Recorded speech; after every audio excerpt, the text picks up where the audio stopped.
Point numéro 6, le DOB 2021. Donc, toutes les communes, depuis le 3500 habitants, doivent faire voter un débat d'orientation budgétaire dans les 2 mois qui précèdent le vote du budget. Vous avez demandé, comme la loi l'autorise, une seule fois par an, l'organisation d'un débat de politique générale qui vient d'être fait. Pour être pertinent, un débat de politique générale ne peut être déconnecté des moyens dont dispose la commune. J'ai donc souhaité que ce débat de politique générale se fasse le plus tôt possible, donc en janvier, et qu'il soit suivi évidemment du débat d'orientation budgétaire 2021. À titre de comparaison, un certain nombre de communes ont déjà voté leur budget 2021 en décembre 2020. Et ces communes ont présenté leur débat d'orientation budgétaire entre 2 et 4 mois avant la fin de la clôture de l'exercice 2020, à partir des projections et non sur des comptes définitifs. On peut s'interroger, le compte administratif n'a pas été voté, c'est la première fois que nous faisons un débat ici à Metz, du moins depuis que je suis maire, sans avoir voté le compte administratif, mais ça ne gêne pas et je pense que ce débat d'orientation budgétaire peut avoir lieu. Donc, conformément à l'article L2312.1 issu de la loi NOTRe, un rapport d'orientation budgétaire donc, est présenté au conseil municipal préalablement au vote du budget primitif. Il permet de discuter des orientations budgétaires de notre collectivité et d'en informer bien sûr sa situation. Depuis la loi de programmation des finances publiques, la LFPP 2018-2022, des données sur les dépenses de fonctionnement et les besoins de financement pour les budgets principaux et annexes doivent figurer dans ce rapport. Évidemment, l'année 2020 restera une année d'une extrême singularité sur le plan de la conjoncture économique. Espérons que 2021 ne soit pas dans le même cas. Avec une croissance mondiale qui évolue au rythme de la pandémie et des mesures de restriction imposées pour y faire face. La loi de finances 2021 a été promulguée le 29 décembre 2020 et publiée au JO le 30 décembre 2020. Sans grande surprise, sur les volets dotation et péréquation des communes, elle est consacrée à la relance de l'économie. En 2020, à Metz, donc, les efforts de notre commune afin de contenir les dépenses publiques ont permis de prendre en charge sur cet exercice les reversements de provisions rendus nécessaires par la clôture du budget de l'eau du fait de la loi NOTRe. Cette prise en charge obligatoire a été réalisée de la manière la plus indolore possible pour les Mézoises et les Mézois, en laissant les tarifs de l'eau et les taux d'imposition inchangés, et en s'appuyant sur des résultats cumulés du budget principal à hauteur de 1,3 million. En 2020, les efforts réalisés ont permis, en plus de prendre en charge des dépenses relatives à la clôture du budget de l'eau, de dégager un résultat positif pour 2021 et d'investir près de 2,5 millions d'euros et de retrouver une capacité d'investissement permettant d'envisager l'avenir avec ambition, malgré un contexte financier, comme tout le monde le connaît, très difficile. Je vais laisser la parole à l'adjointe aux finances pour ce débat et présenter ce débat d'orientation budgétaire sur ROA. Merci, monsieur le maire.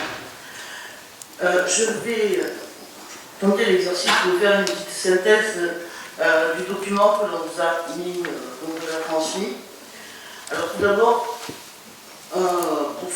pour les orientations budgétaires d'une commune, il faut déjà regarder comment cela s'appuie sur les perspectives économiques et l'évolution des marchés financiers et ce que prévoit la loi de finances pour 2021. L'année 2020 a été fortement marquée par la pandémie mondiale de la Covid-19.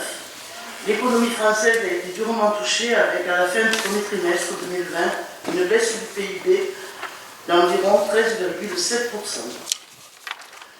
Sur l'année complète, cette perte de richesse pour la France est estimée à moins 9%. En 2021, nous avons l'espoir d'une embellie avec l'arrivée de la vaccination. L'INSEE retient une hypothèse volontariste et optimiste avec une prévision de croissance de 6% en mi-2021, toujours sous réserve de l'évolution de cette pandémie. Ces tendances ont une influence sur le financement des collectivités avec des taux d'emprunt particulièrement bas, voire négatifs, notamment sur le rebord.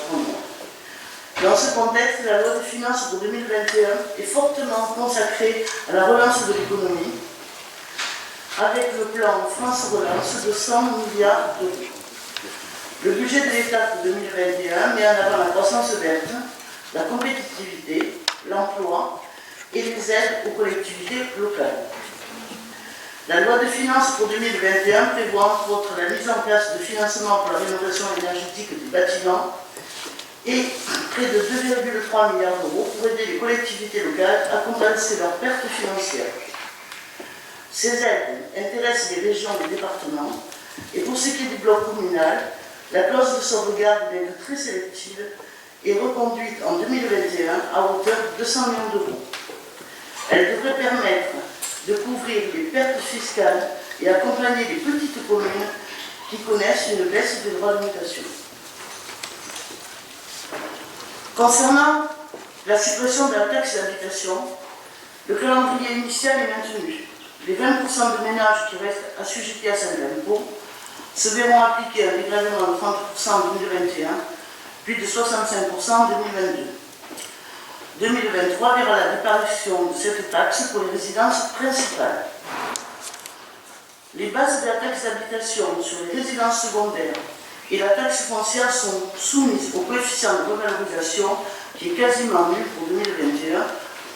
Il s'élève à 1,002.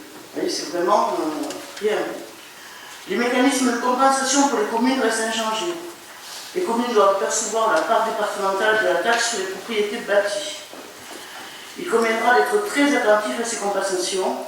Leur versement doit être calculé à partir des bases de la taxe d'habitation 2020, avec pour année de référence les taux et les abattements de l'année 2017. Donc il faudra vraiment être très attentif sur ces compensations.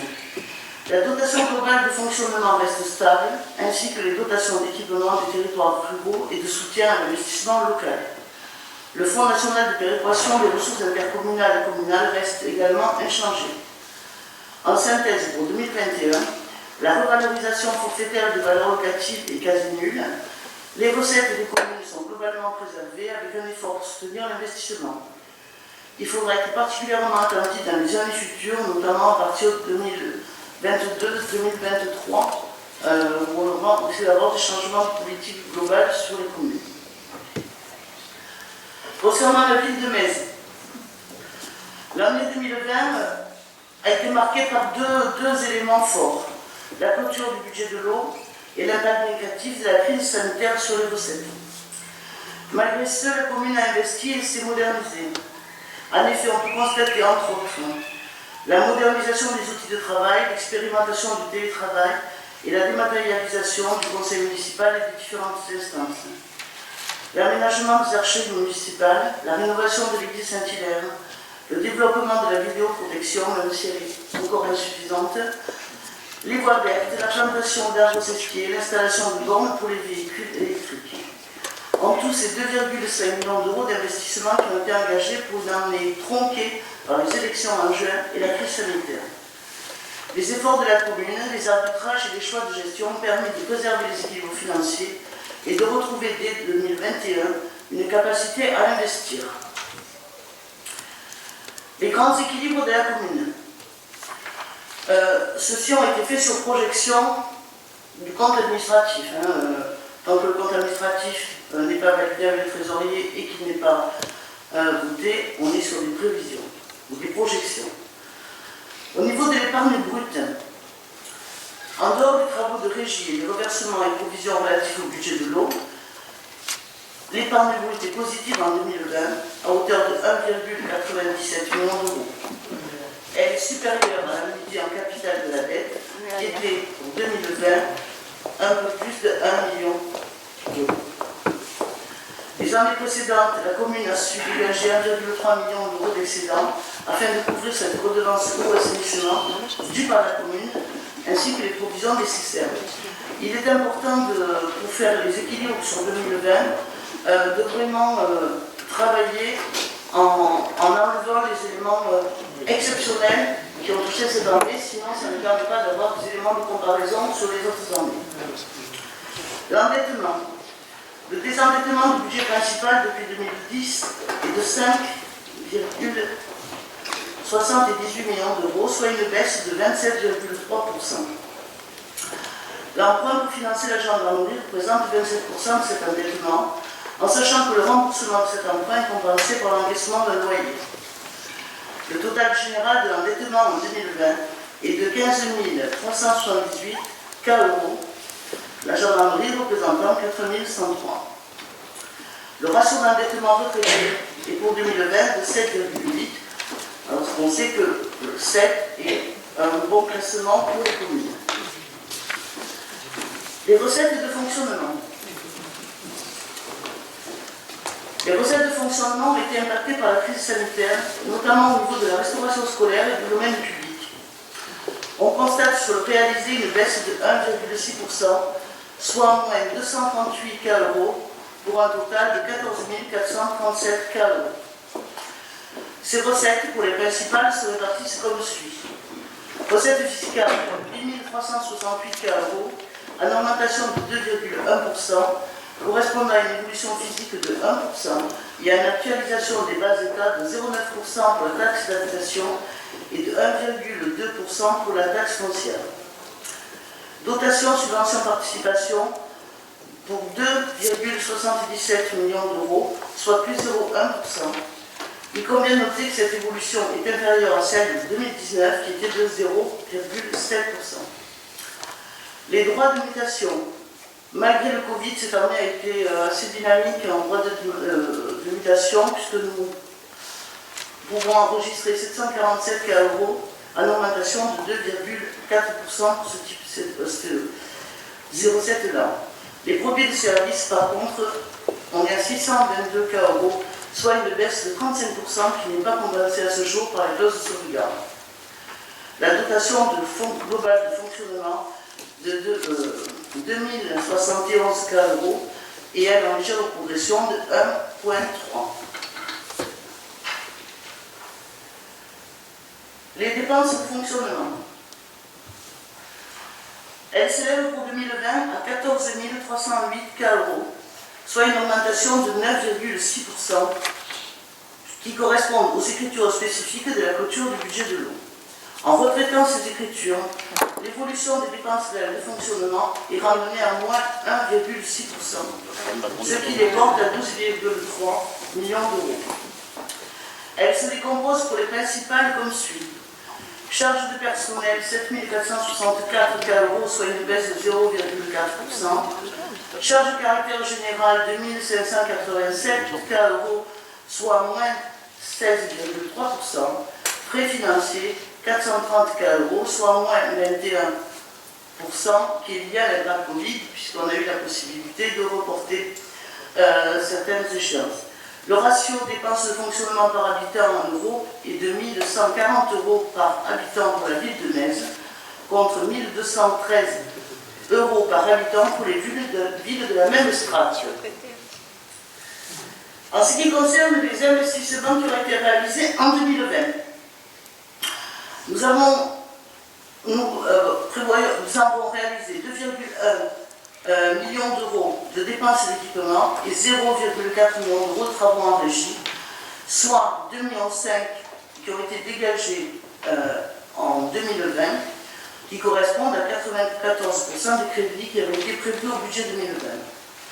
On peut noter l'aménagement des archives municipales, le développement des dispositifs de vidéoprotection, les travaux d'entretien du stade des Esquiers, la création d'un réseau d'éclairage public à la rue de Passy, la mise en place de l'éclairage public avec des LED pour diminuer les consommations d'énergie, les bornes de recharge pour véhicules électriques, la pose de la fibre au niveau de la mairie, dispositifs de vidéoconférence, matériel pour le télétravail et pour la dématérialisation, création du préau de l'île mystérieuse, la réhabilitation de la salle du Grand Hôtel, la rénovation de l'église Saint-Hilaire, le développement des pistes cyclables et leur sécurisation, l'extension des columbariums, l'achat d'une nouvelle balayeuse pour l'hygiène dans les rues et les travaux qui ont permis la plantation des arbres au Sesquier, ces 200 arbres qui ont été plantés. 7, 8. 7. Les orientations pour 2021. Alors, vu le contexte, on est relativement prudent par rapport à ces orientations.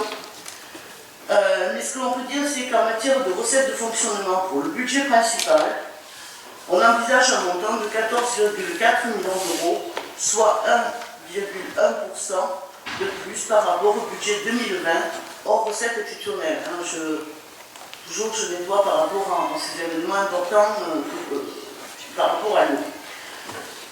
Ces recettes sont proposées comme suit: fiscalité, donc pas d'augmentation des taux d'imposition, évolution du produit fiscal qui provient exclusivement de l'évolution des bas états. Et on envisage 8 501 € d'attendus pour 2021. Concernant les droits de mutation, au vu du dynamisme qu'on a constaté en 2020, on est quand même prudent. On propose de porter ces recettes à 710 €. Concernant les dotations, nous prévoyons, au vu de la loi de financement, un montant de 2,79 €, soit une évolution de 0,5% par rapport à 2020.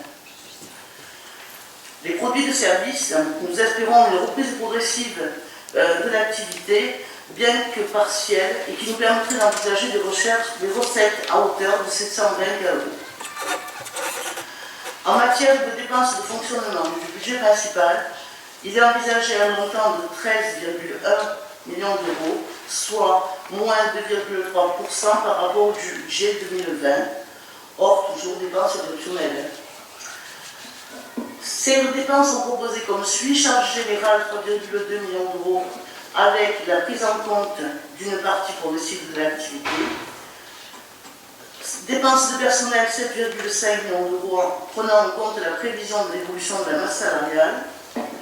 Et dans les autres charges de gestion courante, c'est 1,75 million d'euros, qui est proche des charges 2020 et qui permet à la ville de renouveler son soutien aux associations partenaires au niveau des subventions d'aide, comme le disait M. Sol tout à l'heure.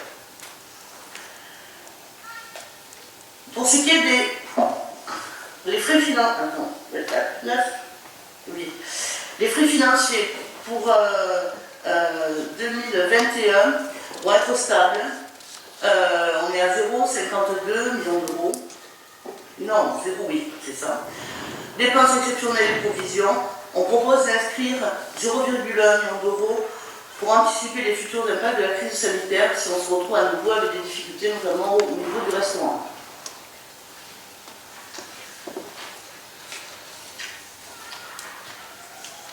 Dans notre budget aussi, il faut prendre en compte les relations avec la SAM. En 2021, l'attribution de la compensation provisoire devait être identique à celle de 2020, soit 473 €. Concernant les informations relatives à la structure et à l'entour de la dette et l'évolution des besoins de financement annuels, aujourd'hui le capital restant du tout budget confondu, c'est-à-dire le budget général et le budget annexe, au 1er janvier 2021 est de 16,2 millions d'euros, moins 1,6 million d'euros par rapport à 2020. L'objectif pour 2021 est de poursuivre cette gestion responsable de maîtrise et de désendettement de la ville. Parmi les investissements envisagés pour 2021, on prévoit un budget de 2,5 millions d'euros, dont 1,4 million pour la réhabilitation des halles.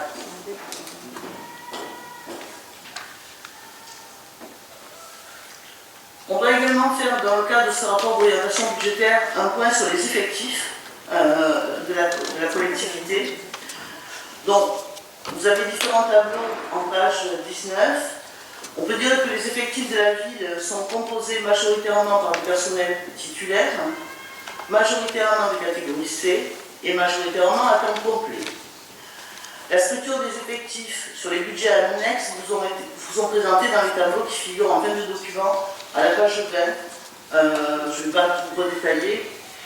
En 2020, les dépenses de personnel sont de 7 464 € pour le budget principal et le tableau qui est à la page 21 détaille les éléments de rémunération de ces personnels, les NPI,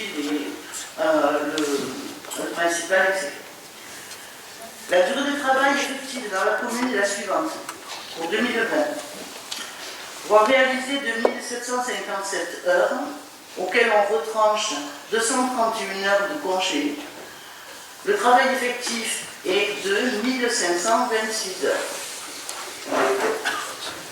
Les évolutions et les objectifs pour les budgets annexes. Les objectifs d'évolution en dépenses et en recettes de fonctionnement pour les budgets annexes prennent en compte les estimations d'activité, tout en sachant que la situation épidémique est encore en constante évolution. Donc c'est encore assez difficile. Pour ces budgets, les tarifs qui ont été votés devraient être reconduits en 2021. Le détail des investissements envisagés sur ces budgets vous est présenté en page 23 du document qui vous a été transmis. Il convient de noter les travaux de confortement nécessaires du quai du port des Nacelles qui nécessiteront un complément d'emprunt pour réaliser ces travaux. Concernant la structure et l'évolution des besoins de financement annuel de ces budgets, la tendance est, comme pour le budget principal, au désendettement. Voilà, monsieur le... Merci, Madame Albiol.